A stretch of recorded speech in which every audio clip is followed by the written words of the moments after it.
साक्षात कुबेर भगवान आए हैं गोकुल को समृद्ध करने हैं। सब विस्तार से बताती हूँ, आप बैठो तो सही। कुबेर महाराज, चलो जोड़ी बनाते हैं।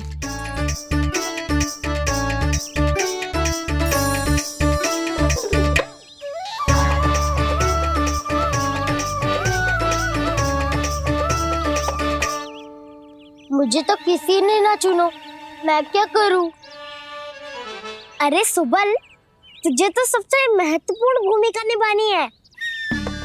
जो भी उस चट्टान को छूकर तेरे पास सबसे पहले पहुंचेगा वो जीत जाएगा।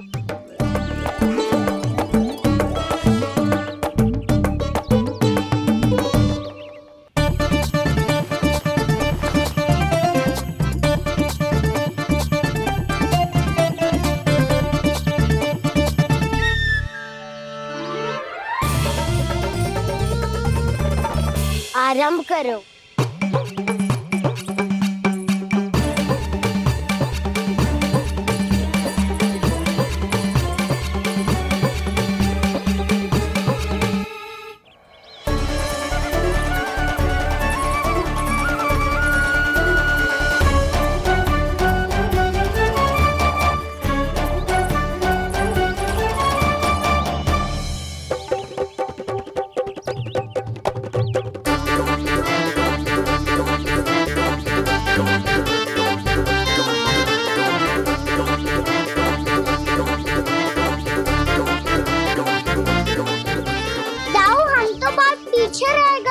चिंता मत करो कान्हा, दौड़ के आरंभ में ही सारी शक्ति लगाने से हारने की आशंका बढ़ जाती है।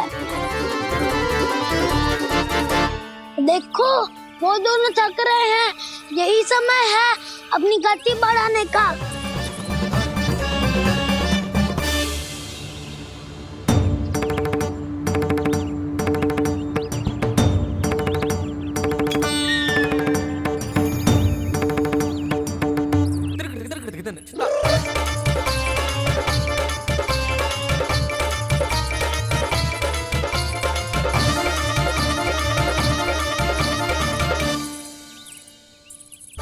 लो, हमारी जोड़ी सबसे पहले पहुंच गई। देखा मेरा बलदाव का बल।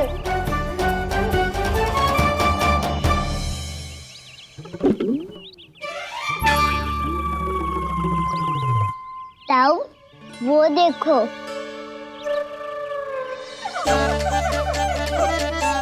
मैया,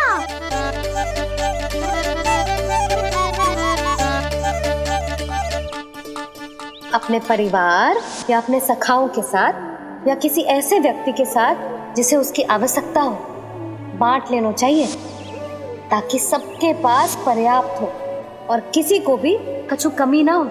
किसी को वस्त्र के बिना रहना ना पड़े, भोजन के बिना सोना ना पड़े।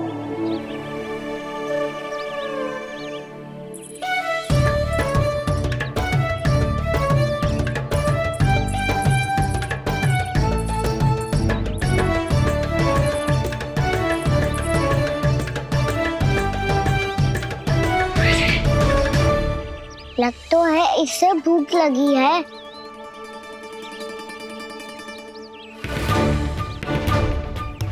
मेरी और क्या देख रहे हो?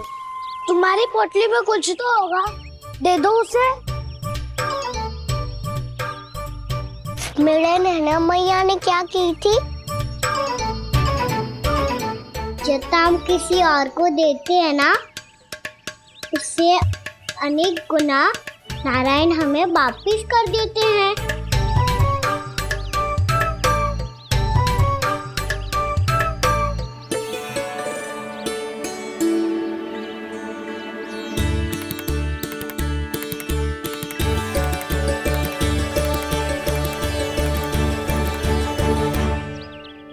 ओहो, अंतिम रोटी थी, पर वो तो मैं खा गो। अब तो बस मेरे हाथ में माखन लगा रह गो है।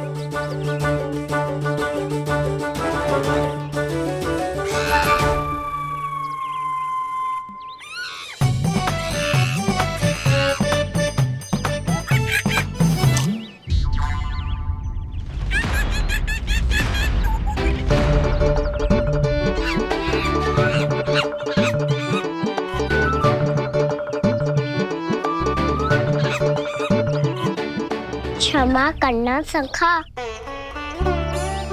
तुम्हें देने के लिए मेरे पास कुछ नहीं है। अब आप ही बताओ, कोई 2 गुना मूल्य देगो तो हम शीघ्र ही धनवान बन जाएंगे कि ना? पर कोई 2 गुना मूल्य देगो ही क्यों? हो सकता है कि उनके पास अधिक धन हो, या उनकी तिजोरी में सामान आ रहा हो, या फिर उन्हें भलाई करने का रोग हो। हमें तो आम खाने से मतलब है ना नंदराज। गुटली किनके, हमें क्या लेना देना। मैंने तो निर्णय ले लिया है कि उसकी शर्त मान लोगी। बस नारायण को साक्षी मानकर जब प्रण ही तो लेना है कि सारा का सारा दूध, घी, माखन अब से केवल उन्हीं को देना है मैंने। बस इतनी मांग रखी है उसने? हाँ, आपको विश्वास ना हो रहा हो तो गोकुल में किसी से भी पूछ लियो। 2 गुना दाम दियो है परमानंद जी ने, इसीलिए तो सबके सब आनंद के सागर में गोते लगा रहे हैं।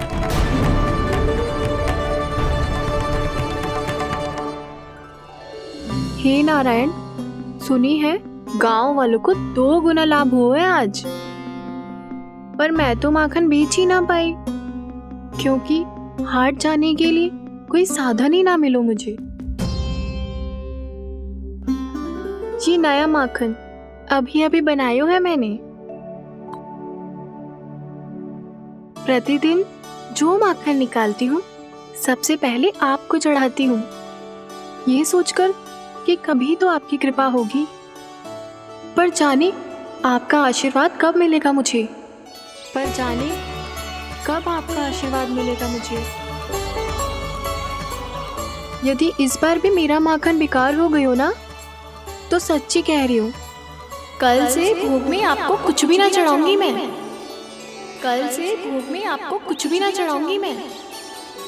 कान्हा, मुस्कुरा क्यों रहे हो? वानर महाराज की भूख कैसे मिटानी है पता है मुझे। कैसे? माखन से। और माखन कहाँ मिलेगा? सावित्री मौसी के घर से। तो क्या तुम फिर से माखन चुराने की सोच रहे हो? दाऊ, मेरी बात प्रश्न ही नहीं उठता, इसकी अनुमति नहीं दूंगा मैं। गोकुल वासियों को ऐसा वचन देने की अनुमति ना दे सकता मैं। बिना सोचे समझे कैसे वो किसी अपरिचित व्यापारी के शब्दों पर विश्वास कर सकते हैं?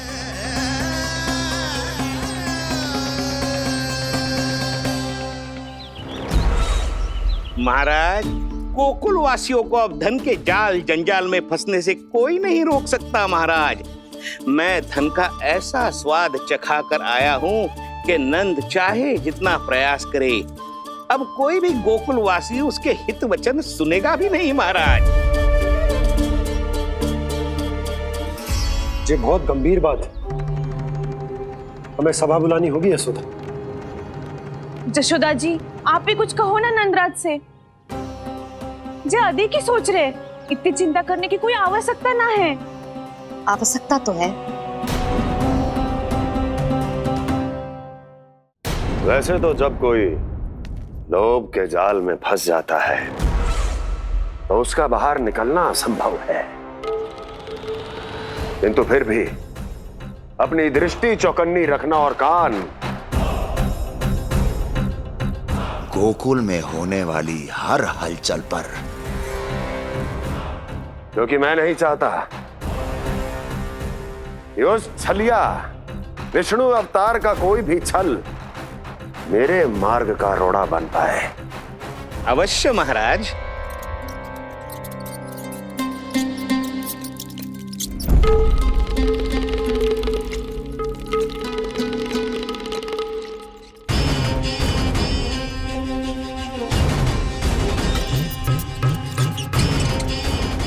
लोभ, ध्यान रहे परमानंद, गोकुल वासियों पर लोभ का प्रभाव हर बीतते क्षण के साथ बढ़ता चला जाना चाहिए। महाराज, जैसे किसी कबूतर को बिल्ली दबोच लेती है, वैसे ही मेरा फैलाया हुआ लोभ गोकुल वासियों को अपने पंजों में दबोच लेगा, सब झटक लूंगा।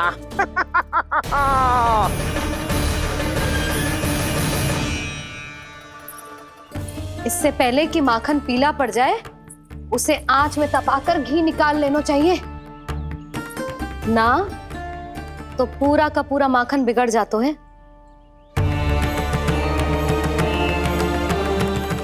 मैं अभी भोला से कहकर सारे ग्वाल ग्वालियरों की सभा बुलाता हूं। मुझे सबसे बहुत महत्वपूर्ण विषय पर बात करनी है।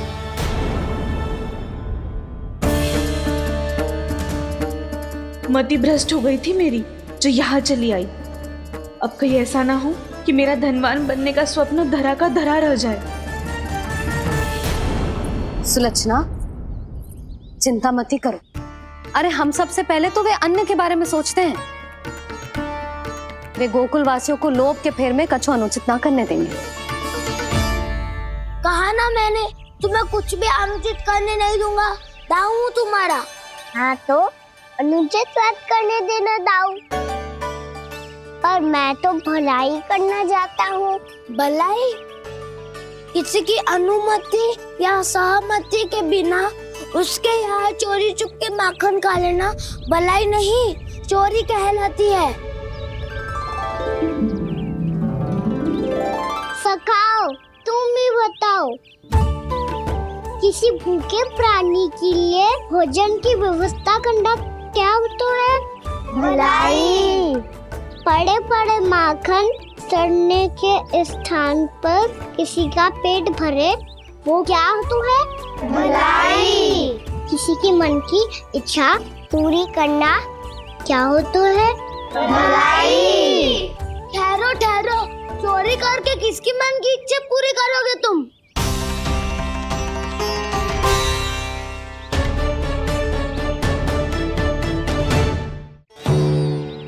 और किसकी दाऊ?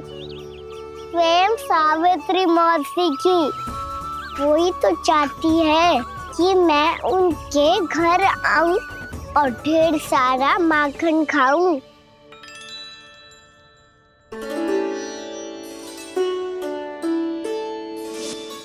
तो फिर अगला घर आपका। क्षण भर तो ऐसा लगो जैसे कान्हा ने मेरे मन की इच्छा सुन ली हो। वैसे कितना अच्छा हो तो यदि सुन ही ले तो। तुम्हारे कहने का अर्थ है कि सावित्री मौसी चाहती थी कि तुम उनके घर भी जाओ, जैसे जानकी के घर गए थे। ये बात तो उन्होंने मैया के सामने भी कही थी कि मैं उनके घर जाऊं। ये तो उनका सौभाग्य होएगा। किसी का सौभाग्य बिगाड़ते इतने बुरे ना है हम। ये बात तो सही कही है। मुझे भी कुछ अनुचित ना लगता है इसमें। तुम तो सत्यवादी हो मधुमंगल, तुम्हें क्या लगता है? अब बोल भी दो, वानर महाराज भूखे हैं।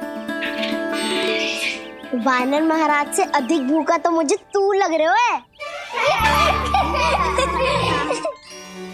यदि कान्हा सच्ची में जैसा वानर महाराज की भूख मिटाने के लिए और सावित्री मौसी की इच्छा पूरी करने के लिए कर रहा है, तो दादी के सीख के अनुसार मुझे इसमें कछु अनुचित ना लगता। पक्का हम सच में चोरी नहीं भलाई करने जा रहे हैं। सही कहा दाऊ। यदि भूखे असहाय वानर महाराज का पेट भरोगे तो इसका असली पुण्य तो सावित्री मौसी को ही मिलेगा। इसका अर्थ तो ये हुआ कि कान्हा सावित्री मौसी का घर माखन चुराने नहीं जाएगा, बल्कि उसे दुगना कर देगा। बात तो सही है, तो फिर मैं तुम्हें नहीं रोकूंगा।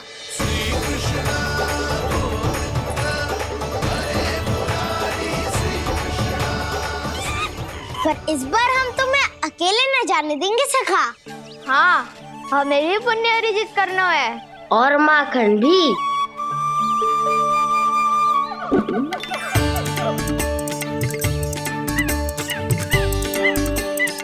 लगता है देव वानर महाराज भी हमारी टोली में सम्मिलित होना चाहते हैं। तब तो ये सबको ये कला सिखानी पड़ेगी। सही कहा सका, अच्छे काम का प्रचार प्रसार तो होना ही चाहिए ना। तो ठीक है, सिखा दूंगा और हमारी टोली कहलाएगी शौर्य विद्या प्रसारण टोली। और कान्हा, तू बन जाइयो इसका अध्यक्ष और दाऊ बनेंगे उपाध्यक्ष। मुझे स्वीकार है। शौर्य विद्या प्रसारण टोली की जय! शौर्य विद्या प्रसारण टोली की जय! और सुनो, क्या करना है और कैसे।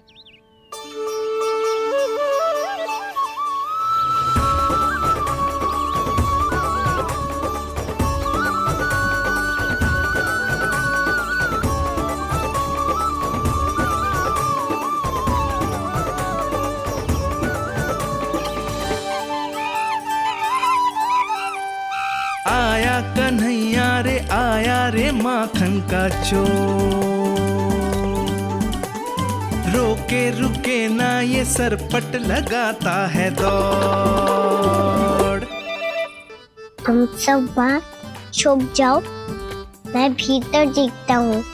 ना ध्वनि कोई हो, ना पता कुछ लगे, आए चुपके से ग्वालों की टोली। चाहे कितना बचाओ छिपाओ कहीं, सारा मक्खन ये कर जाए खाली। मुख से तो लगता है सरल ये बड़ा, भीतर से चंचल ये छल से भरा है ये नटखट बड़ा चिच्चोर।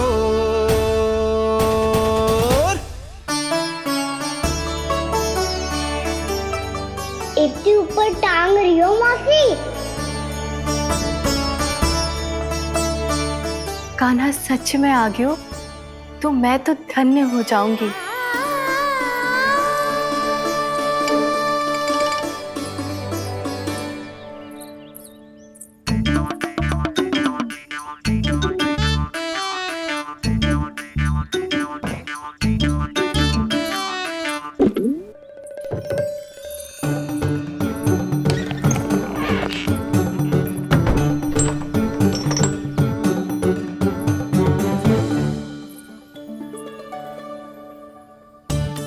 मन तो करता है सारा दूध दही माखन उसे बुलाकर अपने हाथों से खिला दूं।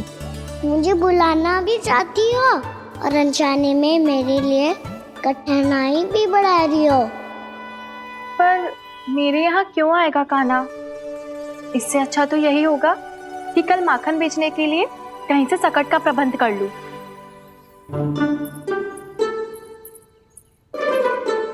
छुप जाओ, छुप जाओ।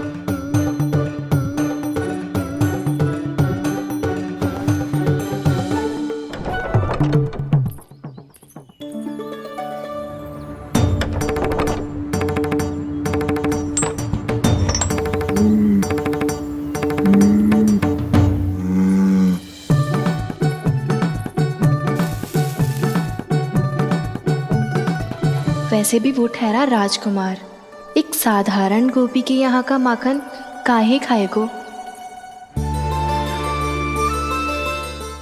तू भी बावली हो गई है सावित्री। कान्हा आना भी चाहे तो इतनी दूर आएगा कैसे?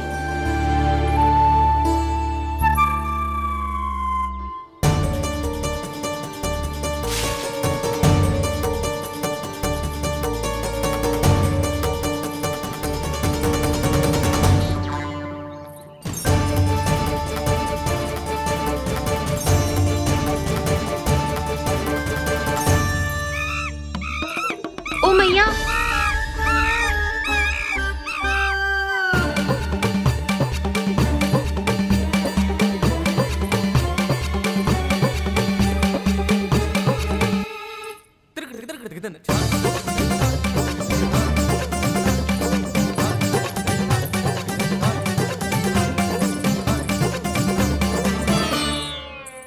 सब खड़े हो जाओ।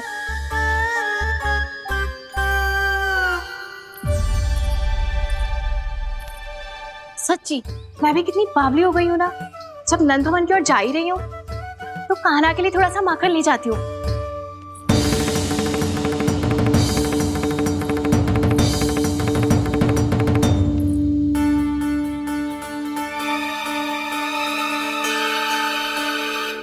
कान्हा, यहाँ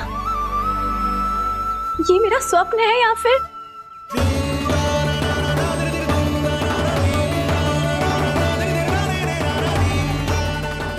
ये सारे बालक यहाँ क्या कर रहे हैं कान्हा के साथ?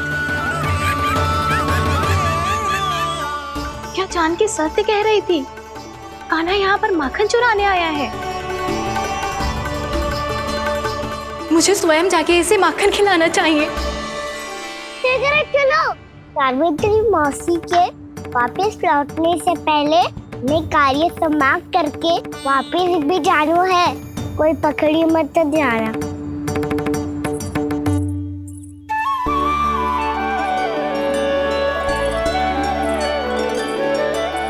ये मुझे देख के भागो तो ना, ये जो कर रहा है, जैसे कर रहा है, मुझे करने देना चाहिए।